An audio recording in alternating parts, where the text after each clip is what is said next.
This week on The Real Housewives of New Jersey. Me a new one and you guys didn't even say anything. I'm sorry about that. I was shocked too. I was not going to start fighting with anybody, and I had to get back out there, Right. and do a Q&A and take photos. So, Yo, what is up, everybody, and welcome back to it. We're going to be talking about the new episode of The Real Housewives of New Jersey. That's season 14, episode 11. Let's get right into it.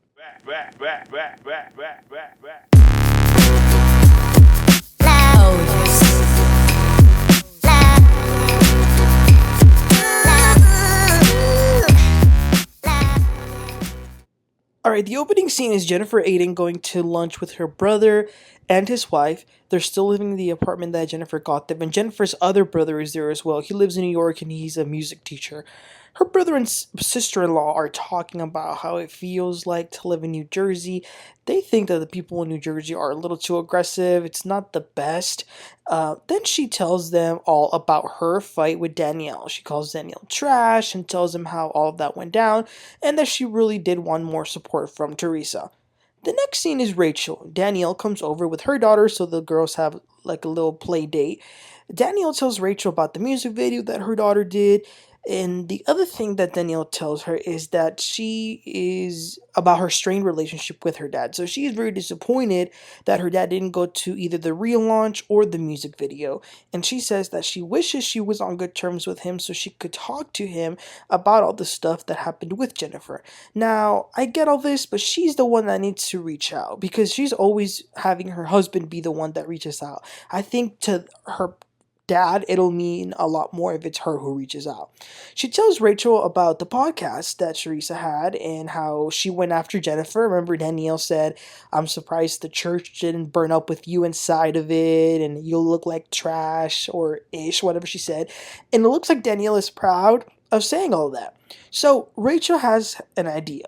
She wants to bring everyone together and sort of go back to her teen years and have a girls' slumber party. She does tell Danielle that she is going to invite Jennifer Aydin, and Danielle says, okay, I get it.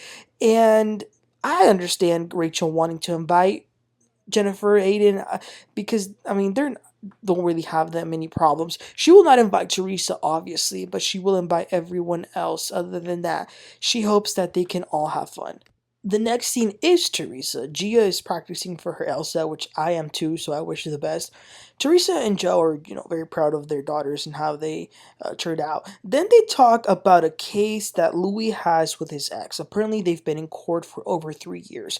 The most recent thing is that the ex is asking for a restraining order because Louis has been harassing her at her job. Teresa says that Margaret has been part of this because she's been talking to Louis' ex behind the scenes. The case is all about to be done, so Teresa is planning on having some sort of meeting with some of the ladies with her lawyer to explain to them not just the case, but to talk about Margaret's alleged involvement in it. Listen, I think it's obvious. I don't think that every single thing that Louis' ex has said is fake.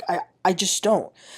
He's, in my opinion, not that important to tear his life down. And of course, Gia, as normally, she's involving herself in the adult business and hyping Teresa up and talking about her friends and they are going to learn the truth about Margaret. So then Melissa and Joe go over to Margaret and Joe's house. Joe literally climbed all the way up a tree, Joe Gorga, to cut it down. So that was cool. Inside, Margaret is worried about, Joe's medical results, so they're hoping for the best. But you guys, those guys, they're so immature. Joe puts ketchup on the other Joe's hand to trick the ladies that he cut himself with a chainsaw. Anyway, Margaret and Melissa also talked about Jackie, whose daughter had her bar mitzvah, and regardless of how Jackie and Margaret's relationship is, Margaret still reached out and even commented on her Instagram post. Moving along, Dolores goes to Jen Fessler's house. She has a really nice house. So Dolores, it was really nice. She brought her some cannolis and some flowers.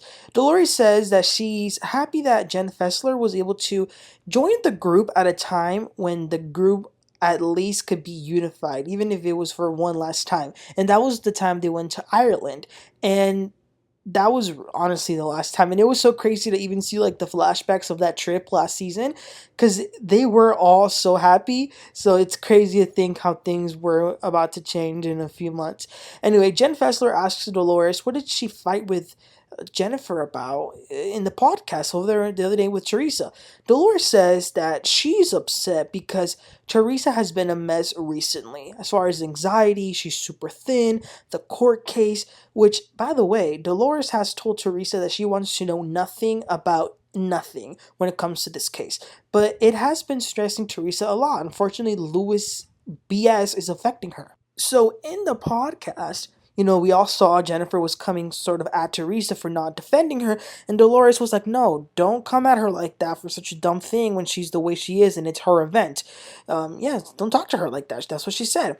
As far as Jen Fessler and Rachel, after the event where they got into their fight, Jen Fessler wrote a lengthy message to Rachel about her standing up for John, but if that's not what Rachel wants anymore, then she will stay quiet when people are trashing him, if that's what she wants. Dolores says that, and Jen Fessler got no response, which kind of upset her. But Dolores says that she, to be honest, doesn't really see Rachel and Jen being too similar, like to be that close. But you know what? The bar's so low that the bare minimum that they should be able to do is be in the same room. So Jen Fessler decides that she will go to Rachel's slumber party. And not only that, Dolores is bringing up an idea. What if they go not necessarily on a girls' trip, but on sort of like a retreat? So it's kind of peaceful and people are actually trying to resolve things. So they kind of agree on working towards that. Next up, Teresa and Jennifer Aydin go to a restaurant. They talk a little bit about Teresa's podcast. It sounds like Jennifer still wants Teresa to have fought Danielle.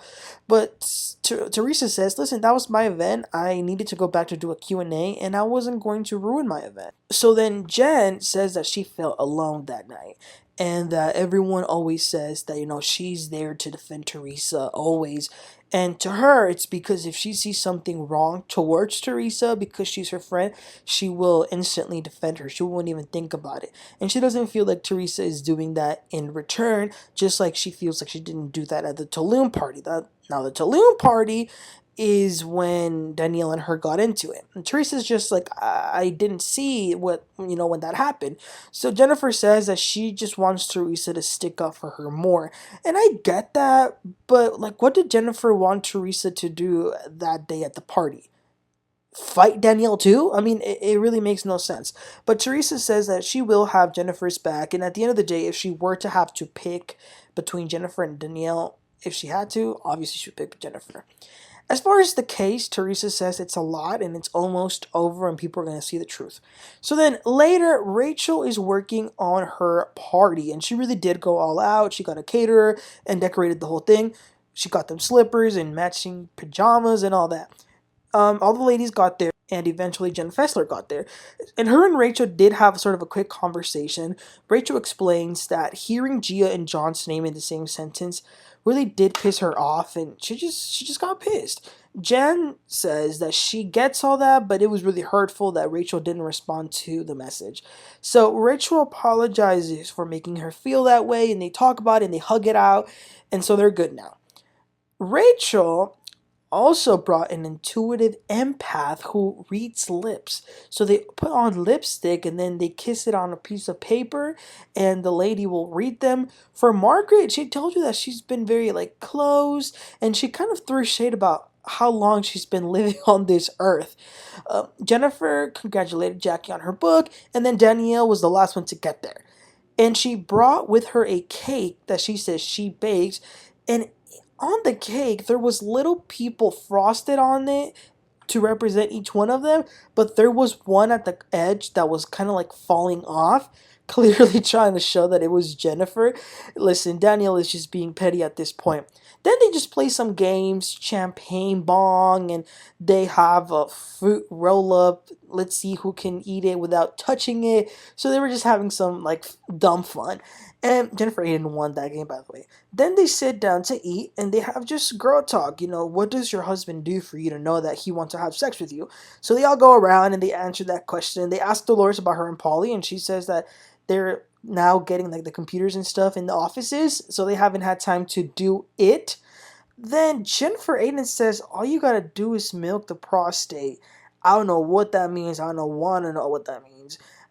So anyway, they had some fun, and then Dolores says that she wants to have this retreat. She thinks that it'll be a good, and she sells them on the idea of it, and they all do agree to it.